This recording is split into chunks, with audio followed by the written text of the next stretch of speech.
Let's take a look at a second example of hypothesis testing.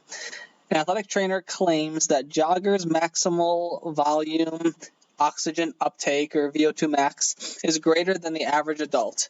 A sample of 15 joggers has a mean of 40.6 milliliters per kilogram and a standard deviation of 6 milliliters per kilogram, and we assume this is normally distributed.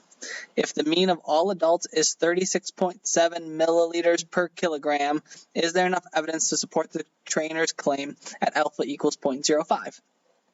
So remember, very first step of hypothesis testing, we find the hypotheses. So we have our null hypothesis.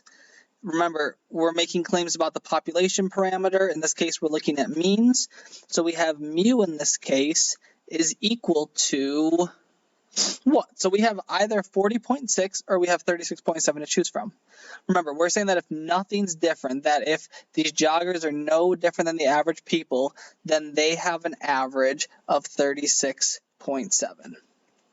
Now, the alternative hypothesis in this case, this is going to be what is the claim trying to come across. So here we're trying to ask, do they have a larger or greater than for the average adult? So we need to have mu is going to be larger.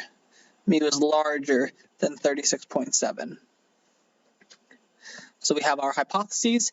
Now from here, we make some little statements to figure out what type of test we're going to use. So we are looking at a test about means.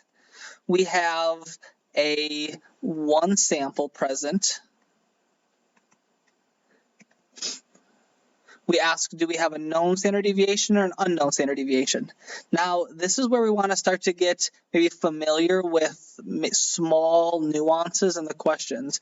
So here, the second line says, a sample of 15 joggers has a mean of blah, blah, blah, and a standard deviation of blah, blah, blah. So what this says is that this is really a sample standard deviation that we're given. So we have an unknown population standard deviation. And then lastly, we can figure out this is a one-tailed test or two-tailed test. Well, because our alternative hypothesis is greater than, it's only going to be a one-tailed test. So one-tailed test, great. So these three are going to tell us what type of test we're going to be using. So if we go to our calculator and we turn on our calculator and we clear everything, we go to stat, we're going to go over to tests again. And now, remember when we did the confidence intervals and we knew the population standard deviation, we would use z-scores, right? We had z sub alpha divided by 2 up here. Now, when we didn't have a population standard deviation, we instead use t values. We had this t sub degrees of freedom. So when we don't have a population standard deviation, we're going to be using things with t's. So here on the calculator, we're going to choose the second option of a t-test. So this is the choice of a t-test.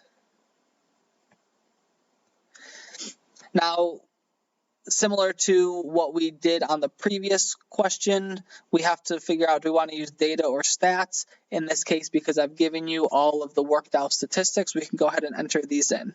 So your mu sub 0, again, this is your null hypothesis. So this is going to be 36.7. We have our x bar, that's our mean standard, or mean, our sample mean, which we said was 40.6. Now our S sub x, this is going to be our sample standard deviation. This is going to be 6. And then our n is our sample size, and we had 15. And then now to figure out which way is our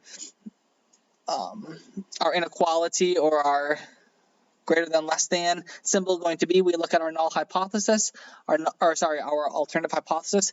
Our alternative hypothesis says that we are larger than 36.7. 36.7 is our mu sub 0, so indeed we are larger than mu sub 0. And so now we come down here and we calculate this.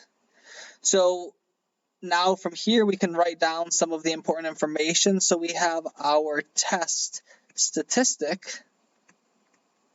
And in this case, it's not going to be z, we have a t, because we really are using a a student t-distribution here. So we have our t-value is going to be 2.5, say 17. And then our p-value is going to be 0.0123. Now, as a note about this test statistic, one thing that we can maybe be aware of is that the larger the test statistic,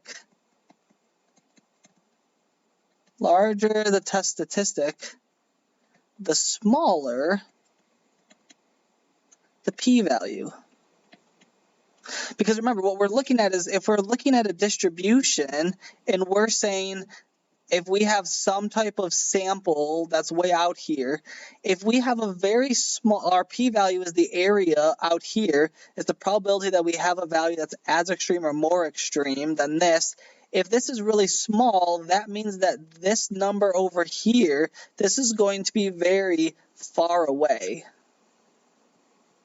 So in this case, 2.517, we're basically saying we're over 2.5 standard deviations away from the mean. So that's pretty far away. So that makes sense that if this is far away, we have a smaller area that appears out there. Okay, so indeed, we look at our p-value now, so we return to our hypothesis test.